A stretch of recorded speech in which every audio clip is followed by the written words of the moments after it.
Cette vidéo vous est présentée par la boutique universludo.ca. Rendons les jeux accessibles à tous.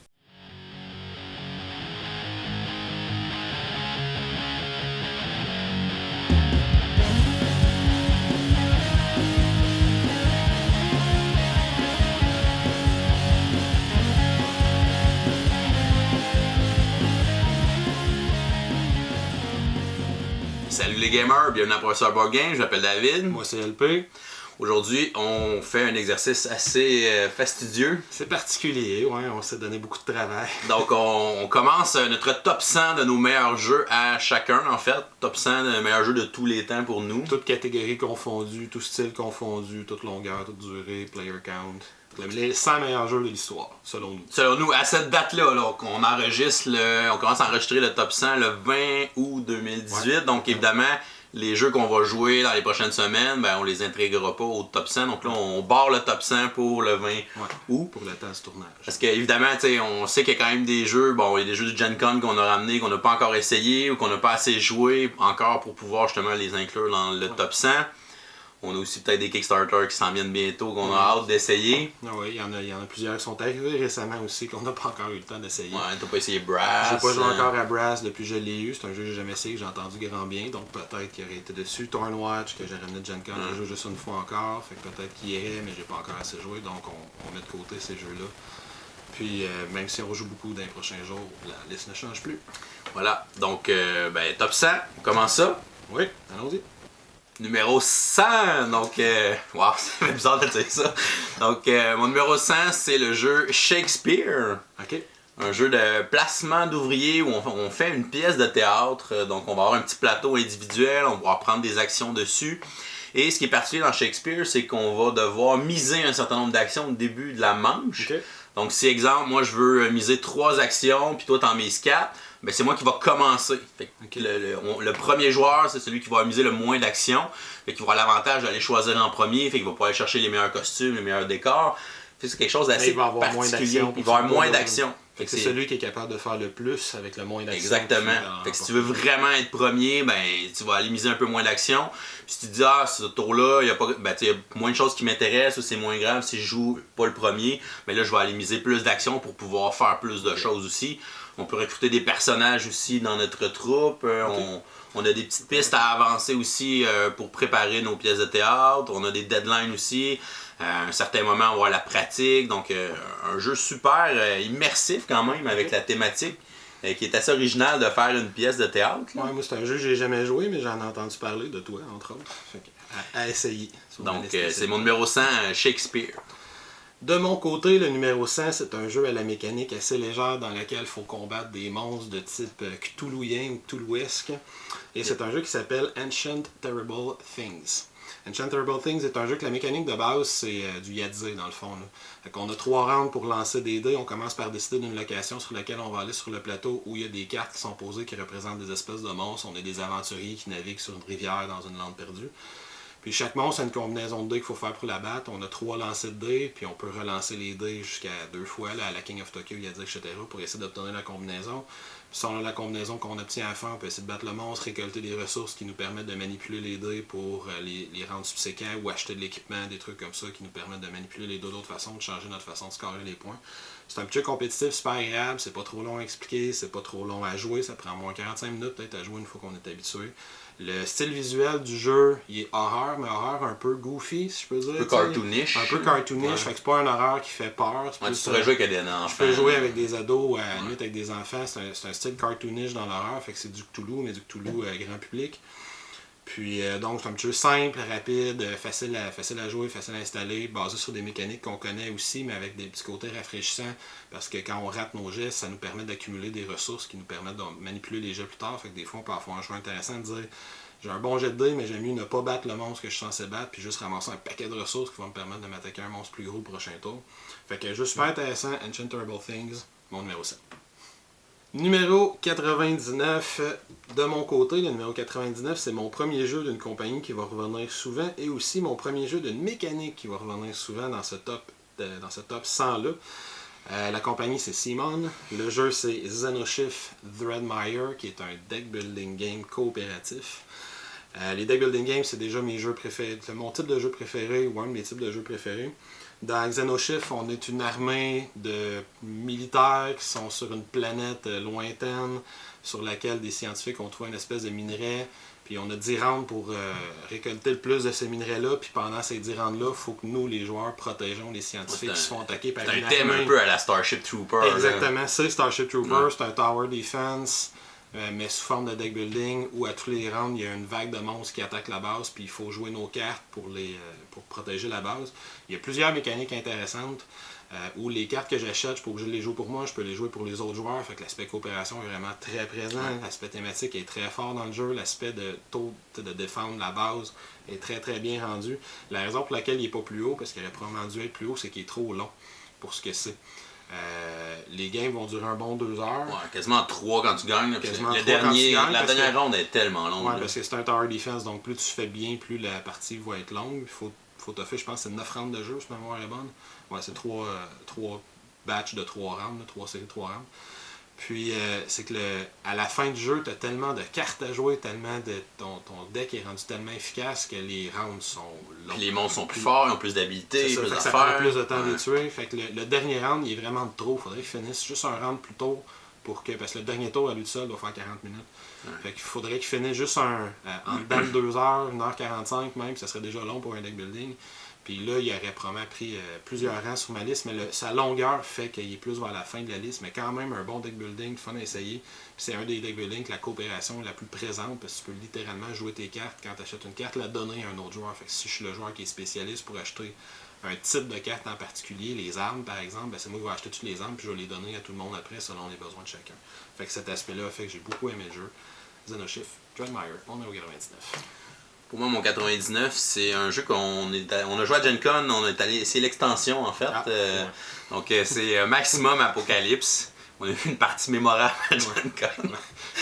Pas sûr à quel point on a le droit d'en reparler. Dans les conventions, souvent quand on s'inscrit à des événements comme ça, on est allé jouer ensemble, mais il y avait aussi d'autres mondes, puis bon, des fois, on rencontre des gens un peu bizarres dans les conventions. Puis... Disons qu'on était 5 sur 6 dans une partie qui voulait gagner la partie, puis un autre qui avait... On pensait qu'il y avait une mécanique de traite, qu'il y avait un traite parmi nous, en tout cas.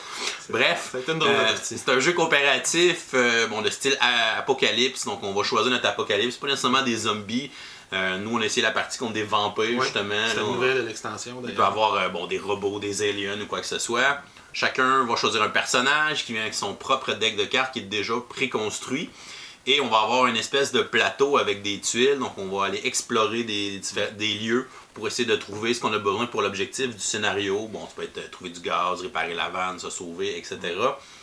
Puis on peut jouer des cartes donc de notre main, on a des actions qu'on peut jouer, on a des équipements qu'on va mettre devant nous qui vont nous donner des nouvelles actions, des nouvelles attaques. Donc ça ressemble beaucoup à un vieux jeu que j'aimais beaucoup qui s'appelait Sentinel of the Multiverse, mais avec un plateau. Ouais, c'est ça, c'est Sentinel avec un plateau, puis épuré aussi, un peu plus simple. Moins de règlements. Plus rapide dans sa façon de prendre le jeu en main, parce que le jeu peut être quand même assez long, dépendamment de tes objectifs sont placés comment, parce que ton plateau est aléatoire. Effectivement. Fait que si l'objectif est à l'autre bout du plateau, ça va être un peu plus long. Mais il est rapide à expliquer un petit peu plus que Sentinel of the Multiverse. T'as moins de jetons à gérer. Sentinel, il y avait moins d'effets aussi, là, dans Sentinel. C'est ça. Si t'es ralenti, ta carte est flippée. Ça, il n'y a pas tout ça, mais t'as le feeling que t'as ton deck de cartes à toi qui représente ton personnage. C'est là-dessus que les actions que ton personnage peut faire, ses habiletés. Puis aussi, les cartes ont un super beau visuel, le côté artistique du jeu, c'est vraiment très bien. Donc, Maximum Apocalypse, c'est mon numéro 99. Pour mon numéro 98, j'ai choisi un petit jeu de cartes de bluff qui s'appelle Coup. Donc, Coup est dans une espèce d'univers technologique, futuriste, utopique, ou je sais pas trop, où il y a des méga corporations. Et on va avoir, dans le fond, 2 cartes de personnages dans ses mains. Chaque personnage va avoir des effets. Et dans le fond, quand on va jouer une carte, on va juste dire l'effet qu'on fait. Donc je vais dire, j'active mon duc pour faire tel effet, mais on ne sait pas si la personne a un duc dans ses mains. Donc elle peut déclarer un effet de jeu sans avoir la carte dans ses mains, donc on peut bluffer le personnage qu'on veut jouer. Et là, l'autre joueur va avoir le choix. Donc, tu joues le duc, soit que, je dis rien puis je fais faire l'effet de son personnage, ou je peux challenger le joueur si je pense que le joueur bluffe. Donc je dis, mais non, t'as pas un duc. Puis à ce moment-là, si elle a un duc, elle va me montrer. Puis là, c'est moi qui va perdre un de mes personnages. Puis mes deux personnages en main, c'est aussi mes points de vie. Fait que quand j'ai plus mes 2 personnages en main, ben là, je suis éliminé. Donc c'est vraiment spécial le fait de pouvoir faire un effet dans un jeu uniquement sur le bluff. Donc j'ai vraiment 2 cartes dans mes mains, mais je vais faire l'effet d'un autre personnage parce que c'est ça que j'ai besoin de faire présentement dans le jeu. C'est un jeu que les parties sont très rapides, on a juste 2 points de vie chacun, fait que ça va assez vite généralement les parties. Pas très long. Souvent on va les enchaîner, donc un jeu très original je trouve, comme un petit jeu de bluff avec des cartes. Donc c'est mon 98 coup. Dans mon cas, mon 98 est le premier dungeon crawler de la série, puis il va en avoir quelques-uns probablement au cours de ce top 100. C'est un dungeon crawler qui a une mécanique extrêmement simple dans sa façon, certains vont dire répétitive, mais qui a un aspect narratif tellement fort, puis qui est tellement axé sur l'aspect familial du dungeon crawler qu'on peut jouer avec des enfants, on peut jouer avec la famille, puis c'est pour ça que je l'aime beaucoup. Il s'appelle Mice and Mystic. Dans Mice and Mystic, les joueurs interprètent un prince et ses alliés autour de lui qui sont transformés en souris par une méchante sorcière qui marie le roi et qui essaie de prendre un contrôle sur le royaume. Il y a un aspect narratif extrêmement fort. Là, on a littéralement une page d'histoire à lire au début de chaque partie, des fois une page et demie à lire au début de chaque partie qui nous implique. Puis le côté très bon enfant, c'est un dungeon crawl, fait qu'on a des tuiles, on se promène, on combat des monstres. Mais on est littéralement une petite souris, puis les monstres qu'on combat, ben, c'est des coquerelles dans la cuisine, des rats. Le rat qui vient nous attaquer, ou le chat qui essaie de nous écraser. Fait qu'on essaie de traverser le château pour retrouver la méchante sorcière, puis essayer d'inverser le sortilège pour pouvoir venir en humain et aider le royaume.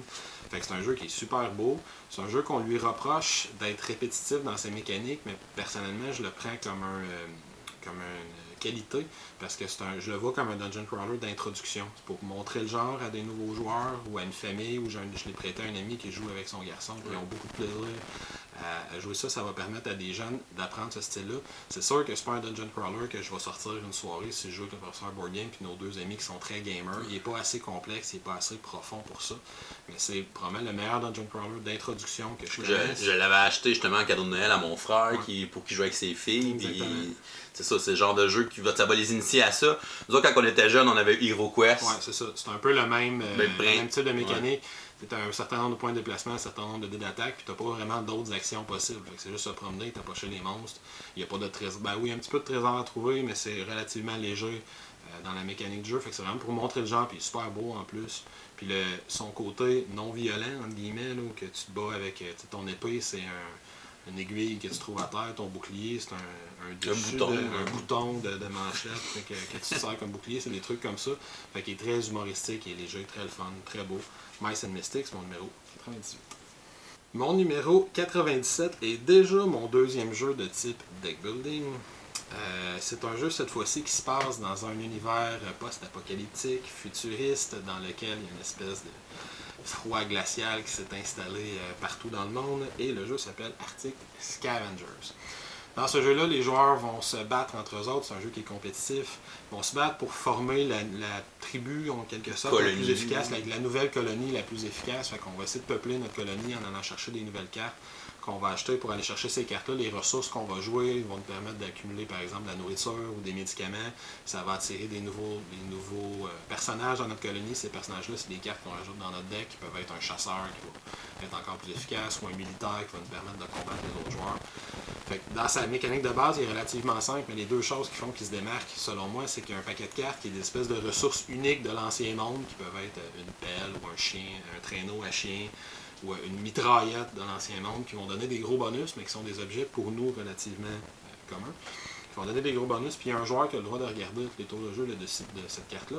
Puis après, dans la phase d'action en tant que telle, chaque joueur va jouer ses actions, mais peut garder autant de cartes qu'il veut de sa main dans ses mains, secrètement. Puis à la fin du round, tous les joueurs vont révéler les cartes qu'ils ont gardées dans leurs mains, puis ces cartes-là vont donner des points de combat selon les cartes qu'on a choisies. Puis celui qui a le plus de points de combat, c'est lui qui va aller garder la carte la plus haute, la plus forte qui était à gagner pour ce tour-là. Et cet aspect-là de bluff dans un jeu de deck building, je l'ai trouvé très intéressant et très bien rendu à l'intérieur de ce jeu-là. Où je peux, si je vois que j'ai pas une bonne main, ben, je peux en profiter pour garder 4 cartes de ma main, qui sont toutes mauvaises les 4 cartes. Mais le fait que j'en garde 4, ça peut forcer le gars en face de moi qui, lui, avait juste un soldat puis une mitraillette qui avait l'intention de garder, mais dire, ah, l'autre a gardé 4 cartes, je pense que je vais laisser faire, je vais dépenser mon soldat pour aller faire telle affaire à la place. Puis se rendre compte à la fin du round qu'il aurait donc dû y aller, il aurait gagné pareil finalement. Fait que c'est un aspect de bluff qui est intéressant, c'est un jeu qui est relativement rapide aussi, puis c'est un jeu que le style visuel rend très bien la thématique du jeu. Toutes les cartes sont blanches, avec de la neige, avec du vent, t'as froid quand tu joues à ce jeu-là.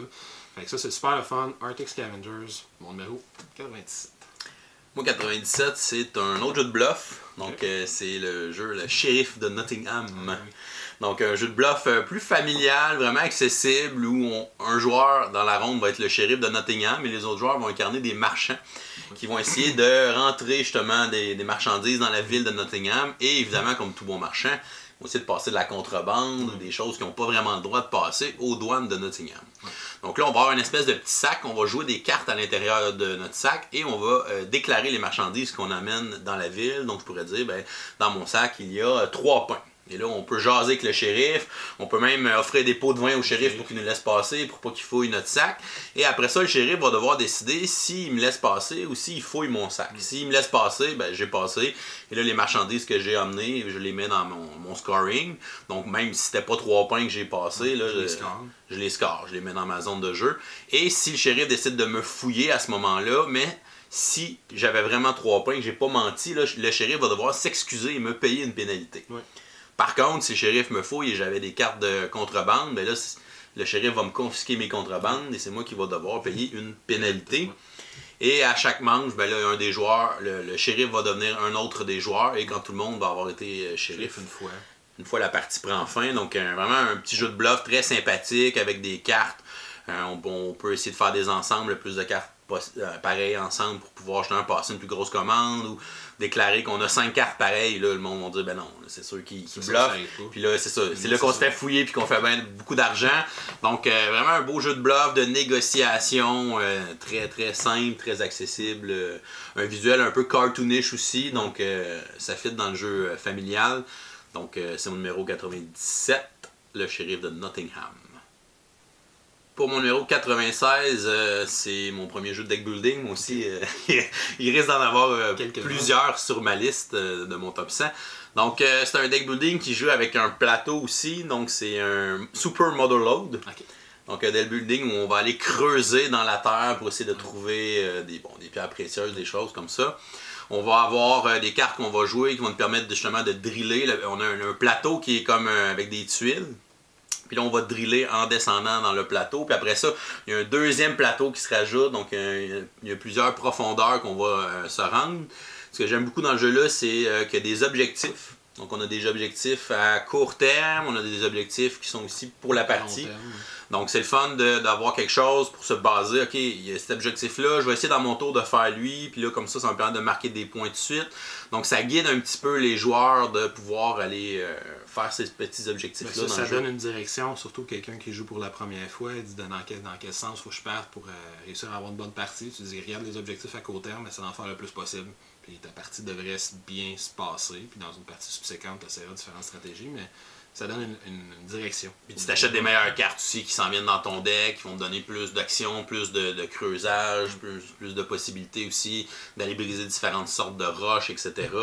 Donc un visuel très cool, le fait d'avoir le plateau avec les tuiles, tout ça, qu'on creuse, donc c'est vraiment quelque chose qui est original dans ce jeu-là. Donc c'est mon numéro 96, Super Motherload. Bon choix.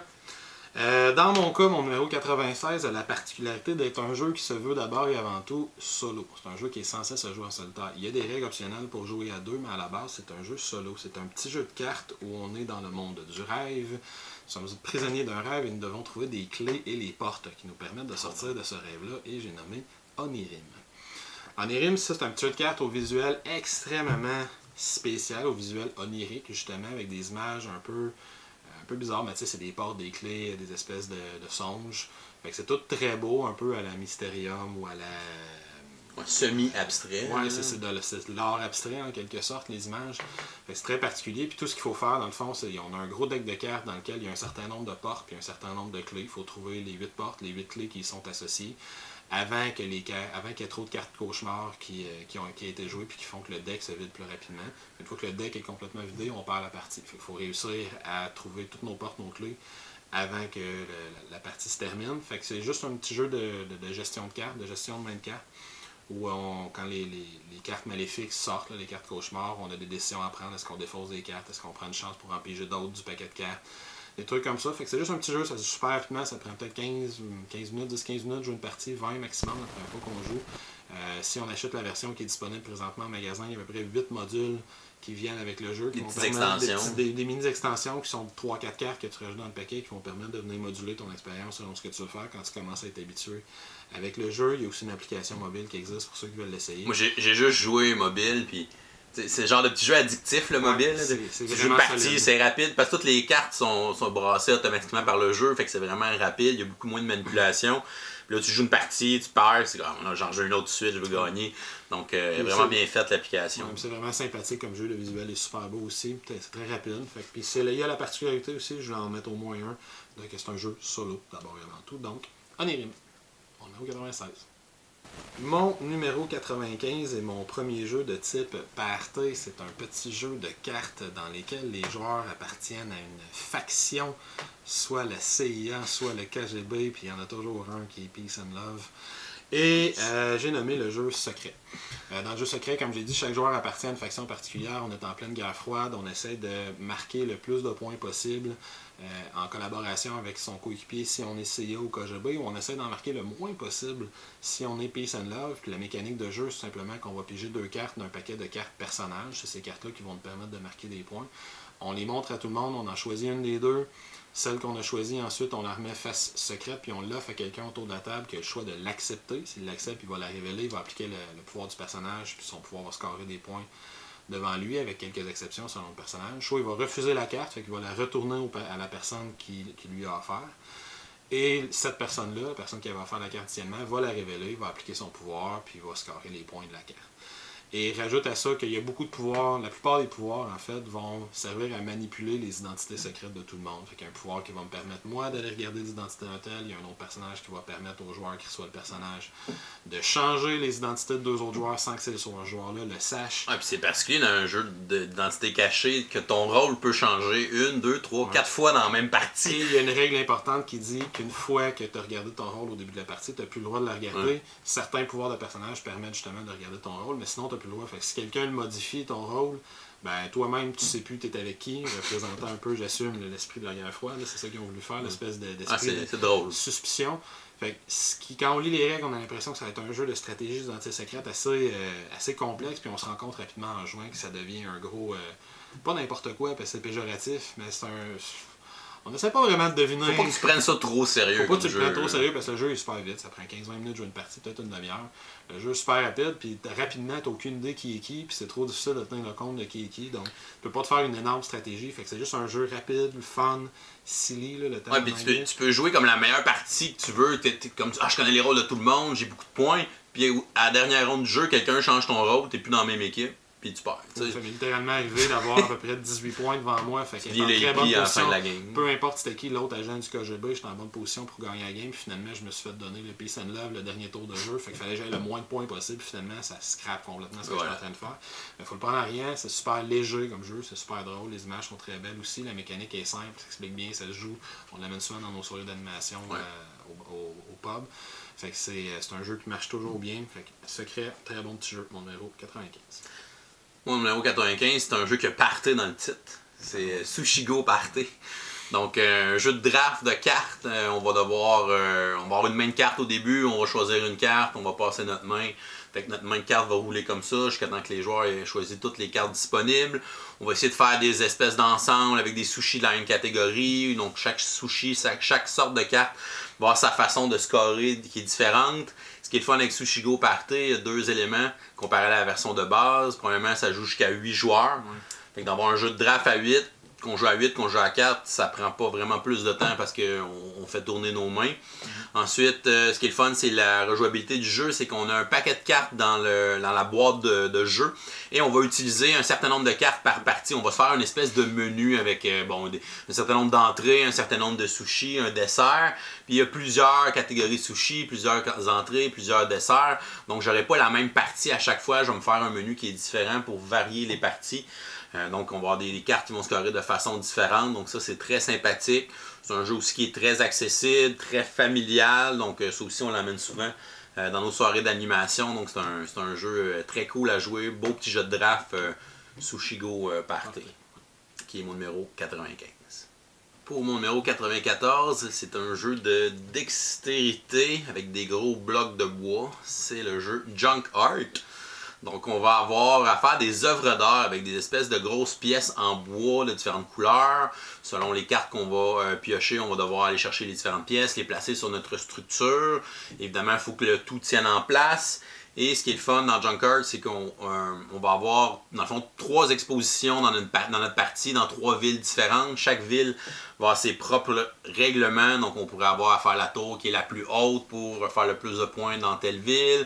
Mais dans telle autre ville, il faudrait essayer peut-être d'être le dernier qui reste dans la partie. Parce qu'évidemment, si notre tour tombe, là, on peut être éliminé. Donc, il y a plusieurs modes de jeu qui sont différents selon la ville où on est. Fait que ça, c'est très sympathique. Un gros jeu avec des grosses composantes en bois, donc de la très bonne qualité. Seul bémol, c'est que la version en bois est un peu chère, donc c'est quand même un jeu qui va coûter près de 100$. Ils ont fait une version plastique il n'y a pas très longtemps qui coûte à peu près la moitié du prix, qui peut être peut-être plus abordable si c'est le genre de jeu qui vous intéresse et que vous voulez payer un petit peu moins cher. Mais moi j'ai la version de bois, puis c'est le genre de jeu qu'on sort à Noël souvent avec les enfants. Très populaire, donc un très bon jeu de dextérité et de bloc. Mon numéro 94, Junk Art. Dans le cas de mon numéro 94, c'est un jeu, encore une fois, que la narration prend toute la place. C'est pratiquement un livre dont vous êtes le héros avec un plateau qui se passe dans l'univers des contes des Mille et Une Nuits. Et j'ai nommé Tales of Arabian Nights. Tales of Arabian Nights, ils sont déjà rendus à la 3-4e édition. C'est un jeu qui vient avec un livre, à peu près ça d'épais, de 2000 quelques petites histoires à l'intérieur. Il y a 2 tableaux de 2 référenciers qui vont donner les choix que les joueurs vont avoir à faire pendant le tour. Puis selon les choix qu'ils vont faire, il y a des différents types de réactions qu'ils peuvent choisir. Puis ça va mener à un numéro qui est dans cette espèce de gros livre-là qui va donner une petite partie narrative au jeu. La particularité de ce jeu-là, c'est que, il ne faut pas espérer gagner, parce qu'il n'y a absolument aucune stratégie dans ce jeu-là. Fait qu'il faut juste vouloir passer une belle expérience entre amis dans une soirée, parce qu'on a un objectif qui nous est donné en début de partie. On a des cartes objectifs qui nous sont données, qui sont des buts que notre personnage dans le monde d'Aladin, de Scheherazade et compagnie, essaie d'atteindre. Fait que de visiter telle ville, de rencontrer un génie, de ramener tel objet magique, des trucs comme ça. On n'est même pas obligé de les faire. Puis les résultats de nos actions sont tellement aléatoires et imprévisibles qu'on n'a absolument aucun moyen d'essayer d'atteindre le but qu'on a en début de partie. Tu choisis les options pour le fun de l'histoire. Tu vas te rendre dans une ville, tu vas arriver en ville, là, tu vas rencontrer un génie, là, tu vas avoir le choix de prier le génie, de t'agenouiller devant le génie, d'essayer de voler la lampe du génie, de te sauver du génie. Tu vas avoir à peu près 12 choix. Tu vas faire un de ces choix-là. Je dis, j'ai pris le génie, puis finalement, le génie va se fâcher après toi, il va te pogner, puis il va te pitcher dans l'eau, puis tu vas être en train de mourir noyé. Ou il va être bien content, puis il va te donner plein de trésors, puis là, tu vas devenir riche. Fait que tu n'as absolument aucun moyen de savoir d'avance comment tes actions vont influencer sur ta partie. Puis littéralement, ton personnage va développer des compétences avec le temps. Puis des fois, tu vas te faire donner le choix. Alors là, tu te fais attaquer dans la rue, puis tu as la compétence arme d'épée, sabre. Est-ce que tu l'utilises? Ah oui, je l'utilise. Finalement, tu te fais attaquer par un escrimeur de haut niveau qui t'arrache la tête. Tu n'as aucun moyen de le savoir. Puis vu que tu sors ton épée, il décide de te tuer ou de te couper un bras. Puis tu finis avec la game. Mais est-ce qu'il y a une condition de victoire dans le jeu? Tu as une condition de victoire que tu choisis en début de partie. Tu as des points de destin, puis des points de. Il y a une deuxième catégorie de points, je ne me rappelle plus. Puis tu choisis combien tu en veux de chacun, en autant qu'il fasse 20. Okay. Puis fait que tu peux choisir 12 points de destin, puis 8 points de je sais plus quoi, de gloire, je pense. Puis c'est juste que chaque aventure que tu vas vivre va te rapporter l'un ou l'autre des points. Fait que j'ai rencontré ce grand escrimeur-là qui me coupe un bras, ça me donne 3 points de destin. Fait que toutes tes actions vont te mener en quelque part vers une de tes deux conditions, mais tu n'as aucune idée comment ça va se passer. Puis tu peux avoir. Puis au début de la game, tu choisis, tu peux dire, moi je veux 15 points de destin puis 5 points de gloire, puis finalement tu fais 15 points de gloire puis 5 de destin pendant la partie. Fait qu'il faut pas que tu le vois comme un gros jeu compétitif. Tu te mets pas vraiment de bâton d'un roue entre les joueurs. Tu peux t'en mettre un peu, mais pas trop. Mais le jeu est super beau, puis t'as tellement d'aventures qui se passent. C'est surtout ça, t'as l'impression de vivre les mille et une nuits. Fait que c'est un très beau jeu, mais c'est un aspect narratif qui l'emporte sur l'aspect mécanique du jeu. La mécanique est très simple. C'est un jeu qui prend à peu près 1h30, 2 heures à jouer. On va avoir une belle narration où chaque joueur est impliqué, parce que chaque joueur va avoir une partie de la narration à faire pour le joueur actif. Donc c'est un super beau jeu, mais c'est un jeu narratif. Faut pas penser qu'on arrive là avec une grosse stratégie puis qu'on a une chance parce qu'on est meilleur joueur que les autres de gagner la partie, ou que ça change rien que tu sois le meilleur joueur du monde ou non à ce jeu-là. Donc Tales of Arabian Nights, si vous avez les jeux narratifs, vous devriez aimer ça. Mon numéro 94. Mon numéro 93 est un petit jeu qui se joue de 2 à 4 joueurs, mais qui est bon à 2 ou à 4. À 3, il y a des bons défauts. Donc un petit jeu de 2 à 4 joueurs, un jeu de dés, on essaie d'éliminer l'adversaire qui est en face de soi. On se choisit un personnage, un paladin, un moine, différents types de sorciers. Et j'ai nommé Dice Throne. Dice Throne, si on est un joueur, on se choisit un personnage au début de la partie, disons que je suis le paladin, le joueur en face de moi prend le moine, puis on part avec un certain nombre de points de vie selon les règles qu'on choisit, puis le premier qui amène l'autre à 0 gagne la partie. La mécanique de jeu de type King of Tokyo, là, on a une petite main de dés qu'on lance, on a le droit à 2 relances, puis ensuite on essaie d'activer avec les dés qu'on a. On a des cartes aussi. Ouais, on essaie d'activer différents pouvoirs qu'on a avec les dés qu'on a eu, ça c'est la mécanique d'attaque de base. Mais ce qui le distingue, c'est que chaque joueur a un set de dés unique pour son personnage. Chaque joueur vient avec un petit pack de matériel unique pour son personnage. Fait que chaque joueur a son deck de cartes à lui qui peut activer certaines cartes ou améliorer ses pouvoirs en payant des espèces de points de combat qui gagnent au fur et à mesure que la partie avance. Des cartes de défense qu'il peut jouer. Il peut jouer des cartes uniques qui vont faire des effets pendant la partie. Chaque joueur a une série de jetons qui lui appartient, qui peuvent être des effets qu'il fait aux autres joueurs. Le moine, il y a des jetons de chi qui peuvent lui permettre d'améliorer son attaque ou sa défense. Le barbare, il y a des espèces de jetons de rage qui permettent de faire des gros coups. Le voleur, il y a des jetons qui permettent d'empoisonner, des trucs comme ça. Fait que chaque personnage a vraiment un feeling différent. Le matériel, c'est Roxley Games qui réédite le jeu présentement. Le matériel est vraiment de très très très haut niveau. Dans la boîte, on a vraiment des petites boîtes on fait juste sortir une boîte, on donne à un joueur, puis tout son matériel est là-dedans, puis il y a ensuite un espèce de grand plateau qui vient où tous ses pouvoirs sont super bien décrits sur ce plateau. Il y a la saison 2 qui s'en vient. Il y a la saison 2 qui s'en vient, puis je sais que pour la saison 2, ils font des mini-packs, fait qu'ils vont faire une boîte où c'est. Parce que dans la saison 1, c'est une boîte dans laquelle il y a 6 personnages pour jouer. Dans la saison 2, ils vont faire 3 boîtes dans lesquelles il y a chacune des boîtes 2 personnages. Fait pour jouer du 1 contre 1, les boîtes sont un peu moins chères, puis on peut choisir celles qui nous intéressent plutôt. C'est un super beau jeu, le visuel est très bon. Les règles à 2 et à 4 sont super bien faites. Qu'on peut jouer soit 1 contre 1, soit en équipe. Il y a des règles à 3, mais honnêtement, elles ne sont pas super bonnes parce que c'est aléatoire qui sait qu'on attaque. Ouais. Fait que là, le hasard peut faire quoi. Moi je suis plein, lui est encore plein, mais lui à notre droite il est en train de mourir, puis il va finir bientôt, puis il trouvera pas ça si le fun que ça. Même à 4, il y a ce côté-là aléatoire, mais au moins tu es sûr d'attaquer l'autre équipe. Ouais, parce qu'à 4, c'est moins grave si j'attaque lui ou lui. Ou c'est parce qu'à 4, tu partages, c'est des points de vie d'équipe. C'est pas j'ai des points de vie, puis mon coéquipier a des points de vie, c'est ensemble, on a X points de vie, fait que peu importe que j'attaque mon adversaire numéro 1, mon adversaire numéro 2, quand on joue en équipe. La seule différence que ça fait, c'est les pouvoirs de défense qu'ils ont, ça sera pas le même, mais le nombre de points de vie, ils le partagent. À 4, il fonctionne très bien, à 2, il fonctionne très bien, super beau petit jeu, rapide, facile à expliquer. Dice Throne, mon numéro 93. Moi en 93, c'est un autre jeu de bluff. Je me rends compte qu'il y avait beaucoup de jeux de bluff dans ce segment-là. Donc c'est le jeu Spyfall ou Agent Trouble en français. Donc on va recevoir au début de chaque manche une carte. Donc la plupart des joueurs vont recevoir une carte avec un lieu. Donc ça peut être, je sais pas, le magasin de jeux, ou le casino, ou le restaurant, l'école. Avec un rôle qui va être indiqué dessus. Donc ça peut être au casino, t'es le croupier, ou t'es un gambler, ou t'es un garde de sécurité, ou peu importe.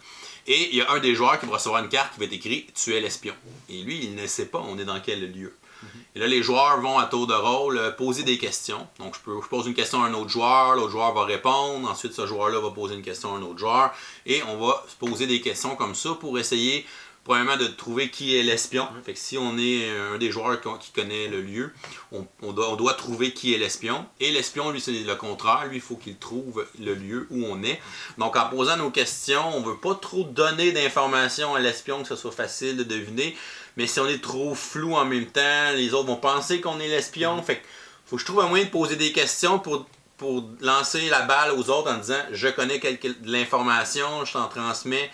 L'autre va comprendre parce qu'il connaît le lieu, mais l'espion ne comprendra pas nécessairement parce qu'il ne connaît pas le lieu. Donc, un jeu qui joue à plusieurs, ça joue jusqu'à 8 joueurs. Donc, un jeu facile à sortir aussi. Il n'y a pas de setup. Là, on place ça, on distribue les cartes, puis on commence la partie. Donc, ça s'installe rapidement, ça se joue aussi rapidement. Mais il faut que ce soit des gens qui sont aussi à l'aise à improviser des questions, des réponses. Parce que des fois, on pose une question à quelqu'un, si la personne n'est pas très habituée, ben là, elle va faire comme on perd du temps. Puis les manches durent 8 minutes chronométrées. Évidemment, on est plusieurs joueurs. S'il y en a qui boquent un peu à certaines questions, ben là, on ne posera pas beaucoup de questions à chacun des joueurs, puis ça va être difficile de trouver l'espion à ce moment-là. Mais ça reste un jeu super sympathique, puis qu'on a joué beaucoup de parties. Ils ont sorti justement un Spyfall 2 où il y avait un deuxième espion. Les espions peuvent être en équipe de 2. Ils viennent de sortir DC Spyfall, qui est Spyfall dans l'univers de DC Comics. Mais là, je sais pas exactement... Qui était disponible à Gen Con. Il remplace on n'a pas eu le temps de jouer. Il remplace l'espion par le Joker. Puis évidemment, on a des Harley Quinn avec le... Harley Quinn qui est comme l'allié de l'espion. Puis on a évidemment des lieux de l'univers de DC. Ouais. Puis je pense que bon, les rôles, il y a c'est les super-héros. Je pense qu'il y avait des petits pouvoirs, mais bon, on n'a pas eu le temps de le voir à Gen Con. Il était là en pré-vente. Mais ça reste une autre version qui peut être très le fun, mais encore une fois, si c'est pas tout le monde qui est à l'aise dans l'univers de DC, c'est peut-être un peu moins le fun. Fait que la version classique reste un passe-partout que tu peux jouer avec n'importe qui. Tout à fait. Donc c'est mon numéro 93, Spyfall. Mon numéro 92, c'est une nouveauté qu'on a ramené du Gen Con. Okay. C'est le jeu Gizmos. Okay. Le jeu que tout le monde voulait au Gen Con, puis qu'il n'y avait pas en grande quantité. Non. Donc on a réussi à le ramener. J'ai joué quand même pas mal de parties dernièrement. C'est un petit jeu d'engine building où on fait vraiment un engin dans le jeu aussi. Là. Ouais. On va construire des gizmos qui sont des petits engins technologiques dans un tableau. Et les gizmos vont faire différents effets de jeu. Donc ils vont augmenter nos actions de base. Fait que quand je vais faire une action de base, là, mon gizmo va se déclencher, va me donner un effet, va me donner plus de ressources, va me donner un point, quoi que ce soit, va me donner des petits effets qui sont le fun. L'aspect engine building est vraiment cool à faire. Nos combos viennent vite, sont faciles à construire aussi, donc sont intéressants. On a une espèce de distributeur de billes au milieu de la table avec une rangée de 6 billes qui tombent. Donc ce sont les ressources qu'on utilise pour faire les gizmos. Donc on a des effets de jeu qui me permettent d'aller piocher des billes. On a des effets de jeu qui me permettent d'aller chercher des billes en haut du distributeur au hasard. Puis là, on peut enchaîner les combos. Si je suis un gizmo qui fait quand je prends une bille jaune, mais là, je peux aller chercher une autre bille. Puis là, on a les gizmos peuvent s'enchaîner les uns avec les autres, faire des espèces de grosses réactions en chaîne. Fait que ça nous rappelle un peu un jeu comme Potion Explosion, mais peut-être avec un peu plus de contrôle sur les combos, peut-être moins de hasard avec les explosions ou quoi que ce soit. C'est un jeu qui va être très populaire, je pense, parce que justement, il est le fun à jouer, il est le fun à manipuler. Il est quand même simple pour un jeu d'engine building, qui sont des jeux généralement qui sont un peu plus complexes. Mais celui-là, il est facile d'approche, fait que ça pourrait être un engine building justement d'introduction pour des plus jeunes ou des joueurs qui commencent. Ça va être le genre de jeu là, qui vont être intéressants pour eux. Donc c'est mon numéro 92, Gizmo. Dans mon cas pour le numéro 92, je trouvais visiblement qu'on n'avait pas encore assez de bluff dans ce segment de notre top 100. J'ai choisi un jeu de bluff à la thématique particulière parce que l'idée c'est qu'il y a un groupe de joueurs qui vont essayer d'élire le parti fasciste, alors qu'un autre groupe de joueurs va essayer d'empêcher ça pendant la Deuxième Guerre mondiale, et le jeu est Secret Hitler. Ça fait comme je viens de le dire au début du jeu, assez classique dans un jeu à identité secrète de bluff. Les joueurs vont se faire donner un rôle secret au début de la partie. Certains vont être dans le parti fasciste, certains vont être dans le parti libéral. Et un des joueurs va être en secret, va être Hitler. Puis à tous les rôles, il faut élire un chancelier qui va avoir un contrôle sur les lois qui vont être votées ce rôle-là. Le chancelier va se faire donner un certain nombre de lois. Il va en éliminer certaines. Il va donner ce qui reste à un autre joueur. Ce joueur-là va choisir la loi qui est adoptée pour le tour. Puis une fois qu'il y a un certain nombre de lois qui est adoptée d'un côté ou de l'autre, ben, il y a une des deux équipes qui gagne la partie.